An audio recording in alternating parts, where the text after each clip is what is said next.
Metal and non metal आप लोगों का चल रहा है। मेटल एंड नॉन मेटल में कुछ प्रॉपर्टीज हम लोग सीख रहे थे और अनफॉर्चुनेटली पिछले वीडियो का कुछ टॉपिक जो था वो इरेज हो गया था।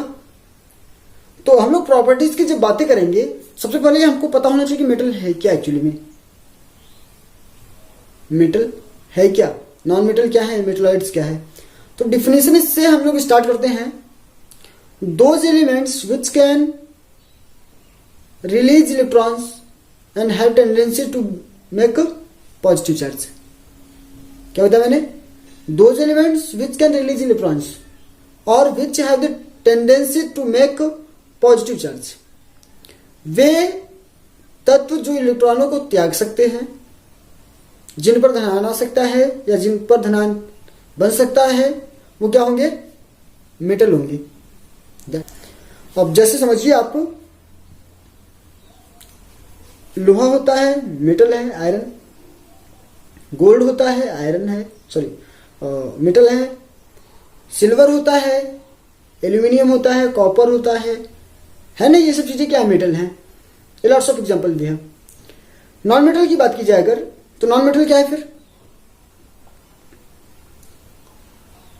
Those metals which can accept electrons which have tendency to make a negative charge. Those elements which can accept electrons and can make a negative charge, जो नेगेटिव चार्ज ला सकते हैं अपने ऊपर, जो इलेक्ट्रॉन को एक्सेप्ट कर सकते हैं। इलेक्ट्रॉन एक्सेप्ट किया जाएगा तो नेगेटिव चार्ज ही आएगा, और नेगेटिव चार्ज आएगा इसका मतलब क्या? नेगेटिव चार्ज आने का मतलब क्या है? नॉन मेटल है वो। There is some elements which have tendency to release electron as well accept electrons। कुछ तत्व यहां पर ऐसे भी हैं जो इलेक्ट्रॉन को रिलीज कर सकते हैं, इलेक्ट्रॉन को गेन भी कर सकते हैं। There is 7 elements in our periodic table. Boron, silicon, germanium, tellurium, polonium and arsenic, antimony, है ना। ये 7 एलिमेंट्स, फिर से बोलो, बोरॉन और silicon, germanium, arsenic, antimony, tellurium, polonium. ये 7 एलिमेंट्स ऐसे हैं जो मेटलॉइड्स हैं। ये अगर मैं मेटलॉइड्स की प्रॉपर्टीज की बात करूं, तो नॉर्मली मेटल्स जो होते हैं वो सॉलिड होते हैं। Metals are always in solid state except of, अब बताओ, आप कमेंट, है ना, कमेंट में बताओ कि कौन सा मेटल है जो लिक्विड फॉर्म में है। Which metal exist in a liquid form. Second number की बात की जाए, इट कैन कंडक्ट इलेक्ट्रिसिटी। गर्मी बहुत ज्यादा हो रही है आज। It can conduct electricity.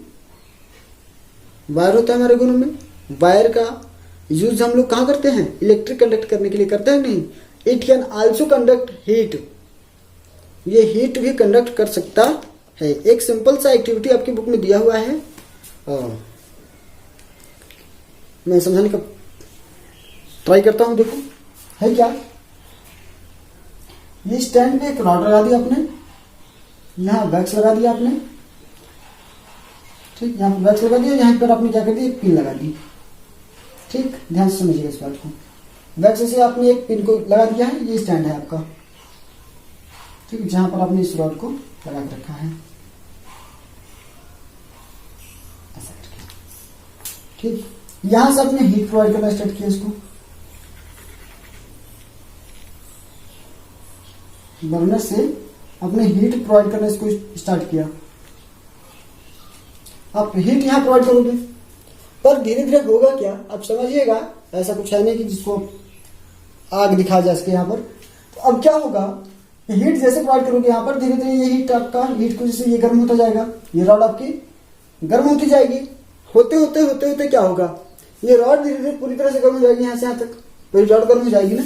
और जब रॉड पूरी तरह से गर्म हो जाएगी तो अगर ये पूरी रॉड गर्म हो जाएगी तो ये वैक्स आपका लिक्विड होने लगेगा। और फिर ये पिन जो यहाँ पर आपने लगा रखी थी वो क्या होगा, ड्रॉप कर जाएगा। तो मैंने सिंपल सी बात की, ये एक्टिविटी आपकी बुक में साथ दिया हुआ है, इसको आप लोग ध्यान से देख लीजिएगा। मैंने नॉर्मली समझा आपको।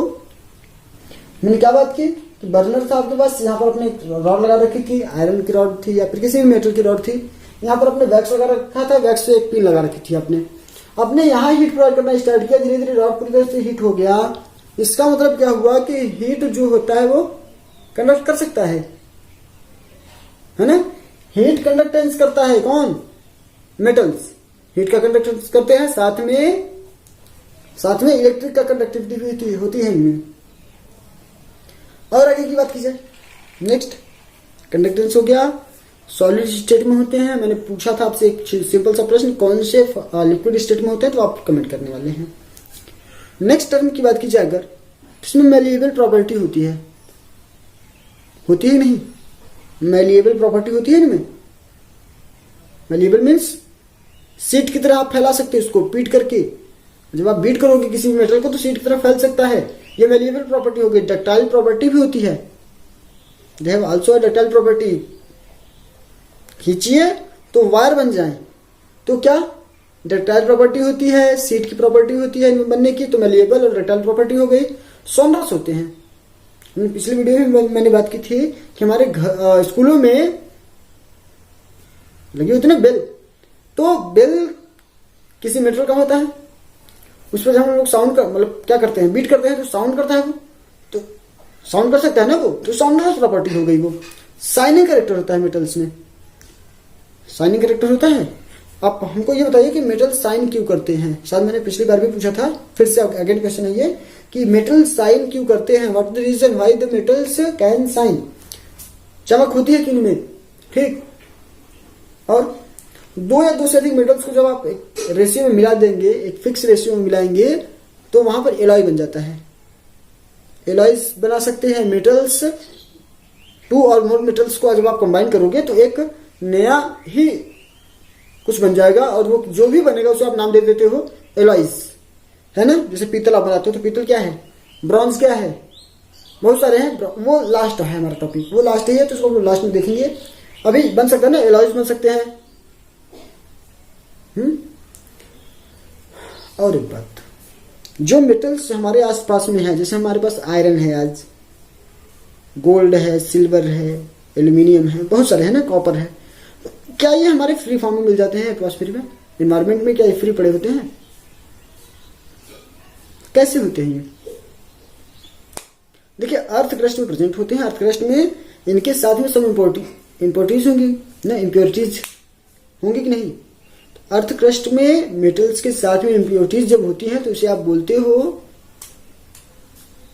मिनरल। क्या बोलते हो आप? Those substance from where you can extract metals, that is mineral. दो सब्सटेंस, वे पदार्थ, फ्रॉम वेयर, जहां से, यू कैन एक्सट्रैक्ट, आप निकाल सकते हो क्या, metals, there is a lots of impurities, वहां पर बहुत सारी अशुद्धियां भी होती हैं, अशुद्धियां होती है ना, तो वो इम्प्योरिटीज से भरा हुआ है। इनमें से आपको क्या करना है, मेटल्स निकालने हैं। भाई वहां पर सॉइल होगा तो सॉइल का यूज क्या है हमारे लिए? सॉइल नहीं चाहिए, क्या चाहिए? मेटल चाहिए। अब हम बात कर रहे हैं कि those minerals by which to extract the metals are financially good. Clear? अच्छा, अब हम लोग कुछ मिनरल्स की बात कर रहे हैं, कुछ ओर्स की बात कर ले। सीधी सीधी बात की जाए तो कुछ ओर्स की बात कर ले कि ओर्स कौन से हैं जिनसे कौन से मेटल्स को एक्सट्रैक्ट किया जाएगा। जैसे पहला हम लोग बात, बॉक्साइट से एल्यूमिनियम को एक्सट्रैक्ट किया जाता है। बॉक्साइट से एल्यूमिनियम को एक्सट्रैक्ट किया जाता है। फॉर्मूला क्या है इसका? इसका फॉर्मूला है Al2O3। ठीक, Al2O3, कुछ वाटर मॉलिक्यूल्स प्रेजेंट होते हैं तो आप कह सकते हो हाइड्रेटेड एल्यूमिनियम ऑक्साइड। सेकेंड मैं बात करूं तो सेकंड में आपका है चाल्कोपाइराइट, जिसे कॉपर पाइराइट भी कहते हो।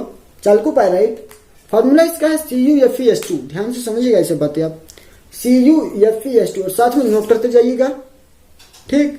CuFeS2 कॉपर इसे एक्सट्रैक्ट किया जाएगा क्योंकि नाम बता रहा है कॉपर पाइराइट, ठीक। फॉर्मूला CuFeS2 है चाल्कोपाइराइट। थर्ड नंबर की बात की जाए तो थर्ड नंबर में हमारा है हेमेटाइट। हेमेटाइट को आपने पहले भी सुना होगा। तो हेमेटाइट से क्या निकाला जाता है, आयरन निकाला जाता है और इसका फॉर्मूला है Fe2O3। हेमेटाइट का फॉर्मूला क्या है, Fe2O3। आगे गैलेना, गैलेना से आप निकालते हो lead sulphide PbS। Galena formula क्या है इसका, PbS। निकालना क्या है इससे, लेड निकालना है। आगे है आपका क्रोमेट। क्रोमेट से क्रोमियम निकाला जाता है, फॉर्मूला है FeCr2O4। FeCr2O4। नेक्स्ट की बात की जाए तो पायरोलिसाइट है। पायरोलिसाइट से आप क्या निकालते हो,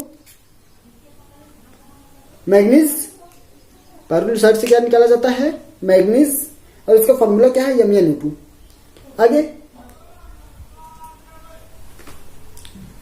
नेक्स्ट क्या है, रूटाइल समझ लीजिए आप।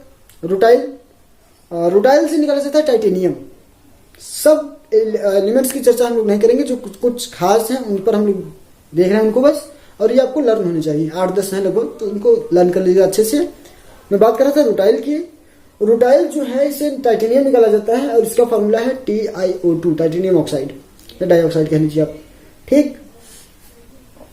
सिनेबार, सिनेबार का भी आपने नाम सुना होगा। सिनेबार का फॉर्मूला जो है वो HgS है, मर्क्यूरिक सल्फाइड है, और इससे मरकरी निकाला जाएगा, ठीक। और क्या है, कोरंडम। कोरंडम आपने जाना होगा।